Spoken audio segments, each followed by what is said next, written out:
उदे ग आंबे उदे या मालिकेमध्ये आजच्या एपिसोडमध्ये काय होणार आहे ते आपण पाहूया. आपण पाहतो की मालिकेमध्ये राजकुमारी व्याघ्रासुराला म्हणते, मृत्यूचं दार तुला येईल. भाळलेल्या लाकडासारखी भरमसाठ पापे इथे तू केलास, त्याच लाकडाची चित्ता रचून तुझ्या पापासहित जाळायला वेळ नाही लागणार मला, असं राजकुमारी व्याघ्रासुराला म्हणते. नंतर राजकुमारी त्रिशूळाने व्याघ्रासुरावर वार करते. नंतर व्याघ्रासुर त्याच्या शक्तीने नाहीसा होतो.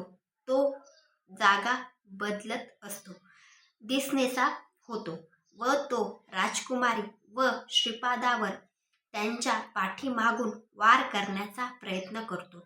नंतर राजकुमारी सुद्धा तिच्या शक्तीने जागा बदलते व म्हणते, मी इथे आहे व्याघ्रासुरा, मी इथे आहे व्याघ्रासुरा, पाहतो का नाही मला, असं राजकुमारी व्याघ्रासुराला म्हणते. नंतर आपण पाहतो की राजकुमारी व श्रीपादाचे खूप रूप व्याघ्रासुराला दिसायला सुरुवात होते. नंतर व्याघ्रासुर म्हणतो, इतके दिवस झाले माझं देव काहीही बिघडवू शकला नाही, तर तू एवलीशी पोर माझं काय बिघडवणार. नंतर राजकुमारी आदिशक्तीचं रूप घेते व म्हणते, आजपर्यंत देव तुझं काहीच बिघडू शकले नाही, कारण तुझा अंत माझ्या हातून होणार होता. नंतर दोघांमध्ये लढाई व्हायला सुरुवात होते व एका आदिशक्तीच्या वाराने पोटामध्ये वार व्याघ्रासुराचा होतो व व्याघ्रासुर जमिनीवर कोसळतो. व नंतर मालिकेत आपण पाहतो की राजकुमारी म्हणजेच आदिशक्ती श्रीपादांच्या जवळ जाते व त्यांच्या डोक्यावरून हात फिरवते व व्याघ्रासुर आणखी एकदा उठून उभा राहतो आणि मोठ्याने हसायला सुरुवात करतो व म्हणतो, तू मला मारू शकत नाहीस, इतकं सोपं नाहीये मला मारणं. नंतर दुसऱ्यांदा त्यांच्यात आणखी एकदा लढाई व्हायला सुरुवात होते व आदिशक्ती त्याच्या मानावर वार करते व आदिशक्ती पाहते की त्याचा आणखी ज्यावेळेस मी वार केला तरीही त्याचा वध झाला नाही व तो आणखी एकदा जिवंत होतो आणि तो मोठमोठ्याने हसायला सुरुवात करतो व नंतर आदिशक्ती मनातल्या मनात म्हणते, याला आपण राक्षस रूपात मारू शकत नाही, त्याला वाघाच्या रूपातच येऊन आपल्याला मारावं लागेल. व आदिशक्ती हातात शक्तीने मंत्राने जल हातात घेते व त्याच्यावर मंत्र उच्चारण करून ती व्याघ्रासुराच्या अंगावर ते जल फेकते व तो जो राक्षस रूपात होता त्या रूपातून तो वाघाच्या रूपात येतो.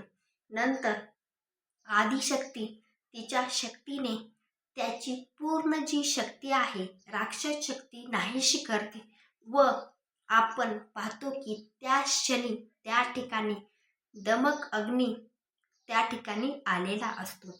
नंतर तिघेजण एक होऊन रेणुका म्हणजेच आदिशक्ती वाघावर बसून ते तिघे आपल्याला जाताना मालिकेत दिसतात व त्यांच्या समोर देव येऊन थांबतात व आदिशक्तीचं स्वागत फुलांनी स्वर्गातून होताना आपल्याला दिसतं.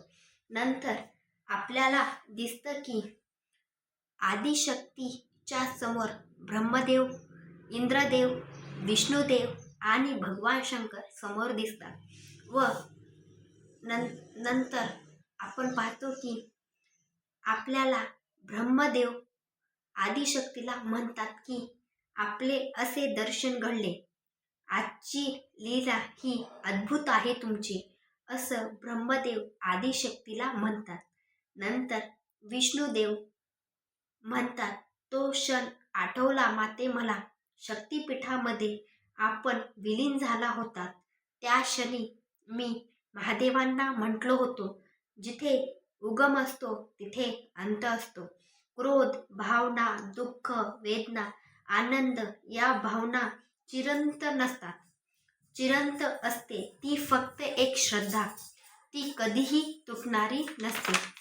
असं नंतर भगवान शंकर त्रिदेव त्यांना एक भेटवस्तू देतात.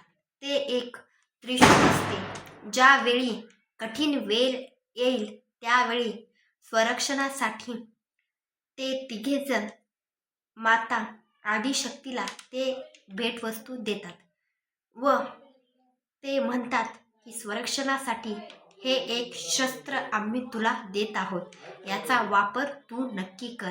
नंतर तेथून सर्व देव आदिशक्तीची आज्ञा घेऊन निघून जातात.